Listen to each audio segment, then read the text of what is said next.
Finally, I would like to mention the treasures that are the ancient Pahutakawa trees along the shorefront and the unique lava flows and fossil forests which line the coast between Takapuna and Milford, all of which adds to the beauty of the place. The Council clearly recognises and supports much of the above-mentioned cultural and environment aspects of the area. They are heart and soul of the place. The campsite is a living embodiment of the same values.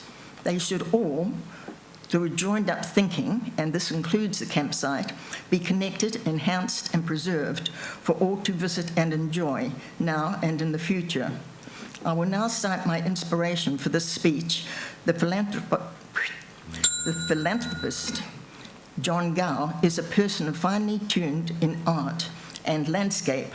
Along with Neil and Annette Plowman, had a vision for Rotorua Island as an arts, conservation and heritage destination and have made a stunning restoration of the facilities there.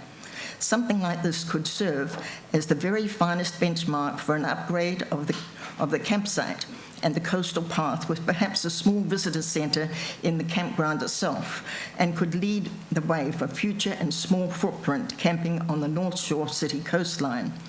If the yachting hub moves to Akahu Bay, and I do think Auckland is very lucky to have such a suitable alternative site, then perhaps this long investigation into waterfront property can be seen as a fortuitous opportunity to lead the development of camping in cities in line with the huge trend both here and abroad towards a small is beautiful experience in travelling and leisure pursuits. New Zealand usually excels in this sort of project. It would be great to see it happen right here in Takapuna. I think the campsite and the coastal walk should be made a heritage site, preserved as a low-cost destination for travellers of every kind. Thank you. Thank you. Are there any questions appreciating that? Okay, I'm sorry, Ms. Smith. It is a letter. Oh, sorry, is it clarification? Yes. I see the resolution. I'm happy to second it. Are we collecting the presentations? I mean, we're receiving them, but are we actually recording them? I mean, are we collecting the papers so that they will go in the appendix afterwards? They'll all be recorded in the system, I'm hearing from Mr. D, so yes, we can find a way to chase up and from get each presenter, if they can give over their presentation, that would be really I'm sure we can do that. So it's been moved myself, seconded by Member Cohen. All those in favour say aye. Contrary carried. Gillian McKenzie, sorry.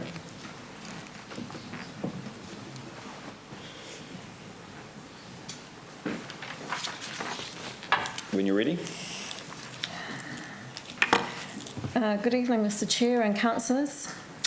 I'm a daughter of a sailing representative of New Zealand, as well, fifth generation North Shore person, having grown up in Devonport and other areas and now a resident of Takapuna.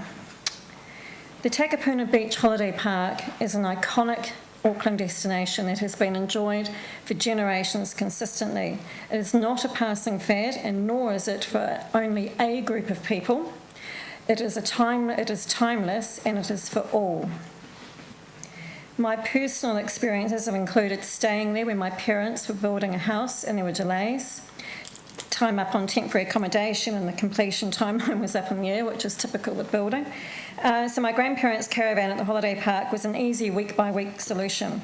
Also, when I've had friends visit from out of Auckland, whether that be international or domestic, they stay there as it's near to the Mon where I reside, as well. It enables them to have an experience with their children, educational, fun, relaxing, as well, something that every generation can talk about from their own experience, yet at the same time there is a commonality with the stories which bonds them even closer. Some changes are good and some are not. To think of changing the area at the northern end of Takapuna Beach for the benefit of a small minority is undemocratic and, in my view, wrong, because to remove the holiday park affects such a large number of people and generations of Aucklanders. People can, unlike what Mr. Wall commented, people do walk through there, even with dogs and children, have a look and talk to some of the people that are visiting. It's an open space that people enjoy. New Zealand is a relatively young culture. It is incredibly sad and wrong that people in position of authority seem to show no regard for the retaining of heritage. There are ways of preserving as well as moving with the times. Intelligent thinking works through these processes. Removal and obliteration show ignorance of the highest order in regard of betterment for all. The controversial HET Yachting New Zealand plan has, as it's been clearly pointed out, other locations available to it. Many you can choose from. Other locations which not only make more financial and viable sense, but also ones that the ratepayers would prefer and support. Then you wouldn't have this fight. Public have been in favour of the Takapuna Beach Holiday Park remaining, but now as they are becoming more aware of the implications, the numbers supporting retention are significantly increasing. A lot of the misinformation came actually from people who had been speaking to people from Yachting New Zealand and were told certain things that were just not true. Which also brings me to, I was going to talk about the fact that you brought about, you quoted something incorrectly last week, Mr. Chair, about sign of insanity, but we've already worked out that the correct saying is, however, to repeat the same action over and over again, expecting a different result is actually the sign of insanity. So bearing that in mind, it seems to me that the local board may be classed as acting with insanity to keep asking the public to vote on the same thing over and over again. How many times do you all need to hear, what the public think and feel and want? Does not the 80% shown in the last poll, where I believe you feel you are trying to wear us down but you're not succeeding, not show you that we are not willing to be walked over and take your God complex lying down? We're just not.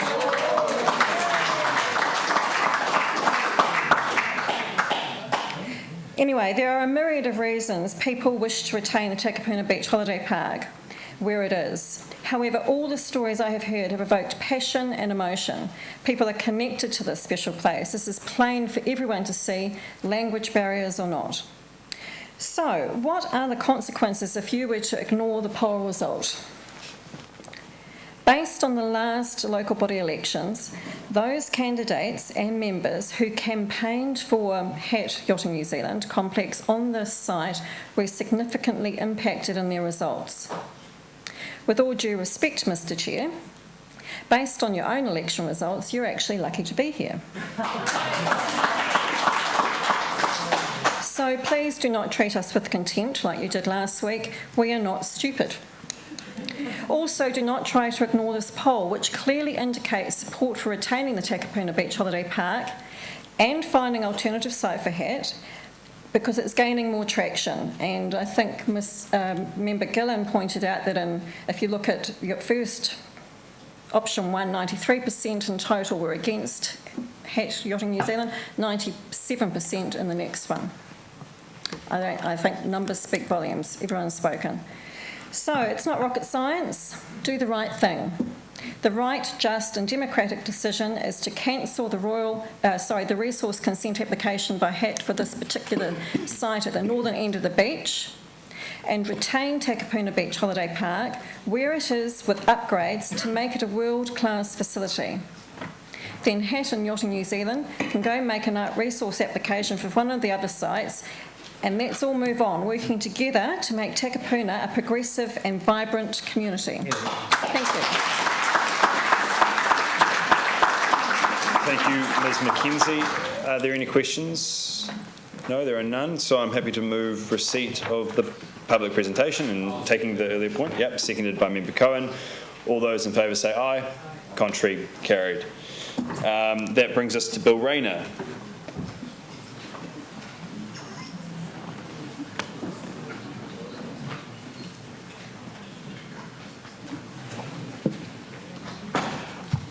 Bill, as per thank you, Mr. Chairman. It's with some sorrow I'm here tonight. You'll know why. I'm Bill Rayner. I'm like Gavin Sheehan. I'm one of the Wynyard family who came to Devonport in 1853. A number of generations here. My ancestor Colonel Robert Wynyard was the first public servant or first local politician elected to the first superintendency of Auckland in the 1850s. He went on to open the first parliament in 1854 and has been commented on as introducing the noxious pest of politicians to New Zealand, but that's a different issue. I think the thing we're here for tonight, and let's be completely clear, forget all the smoke and mirrors about open reserve space, public access and the camping ground. It's about a government project for an elite sporting facility with Hatton Yachting New Zealand as the lead group for the elite high-level sport yachting centre initiated by Murray McCully when he was Minister of Sport as part of his multi-sport elite complex based on the Millennium Centre in Mairangi Bay. It was rather disturbing to hear from Robin Lord that the yachting sort of intake's falling away. You may recall that just a week or two back the National Aquatic Centre was opened to host New Zealand Swimming New Zealand, which is in disarray. None of our Olympic athletes will be training there, so it could be something of a white elephant. God forbid that happens to the yachting centre. But I think the key reason I'm here is to sort of talk about the context of I did ask originally for the conflict of interest element. It was just touched earlier on the mandate. It has been risen that it was claimed that the local body elections gave a mandate for the board to support the recited yachting centre. That's patently not correct. The previous speaker touched on it. The political fact that the project was rejected by the voting community. The pre-Nous ticket members, or pro-Nous ticket members who were elected in 2013 were Chris Darby, Alison Rowe and Diane Hale, all of whom polled well because of their strong public and political profiles and had nothing to do with their support for the yachting centre. Those three are sort of very noted local personalities and politicians and would have been elected in any event. The two leading proponents and driving force for the project, Aidan Bennett and David Donaldson, were not elected.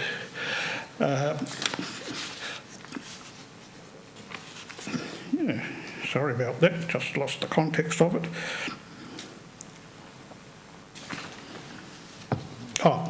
Here we go. I think, and even with Joe, I was touched before, the sitting board member, as a sitting board member, was not elected in the first round, but was elevated as the highest losing candidate when Chris Darby was put through to the council. So there's no political or public mandate for the yachting centre at all. In fact, there was a clear indication that people didn't want it. More important, I think, is the question of the conflict of interest, and this is why I sort of asked to speak. I recall at the very first local board meeting I did talk about this. I was concerned about the situation, and the whole issue has been plagued with the complexity of conflict of issue problems. The key one on the table right now, with due respect, Joe, is the local board and particularly the chair.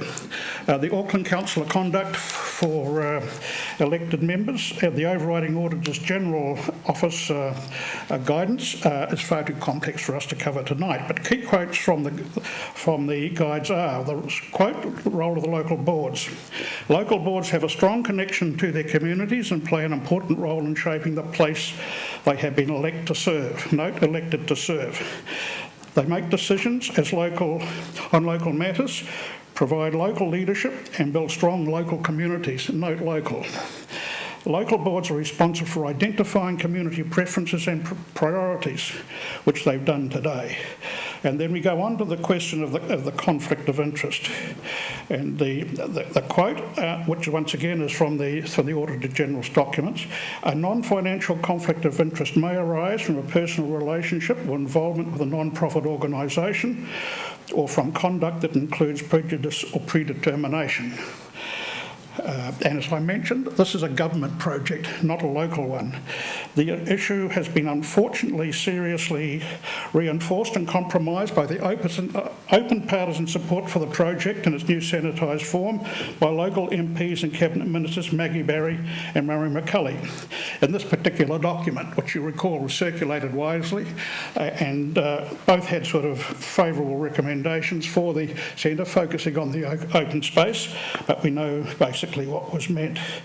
This was contrary to normal protocols for local MPs and ministers. Their role is not to get involved in purely local issues, but to act as facilitators and honest brokers. And I think in this context, it's created a serious difficulty for Joe Bergen.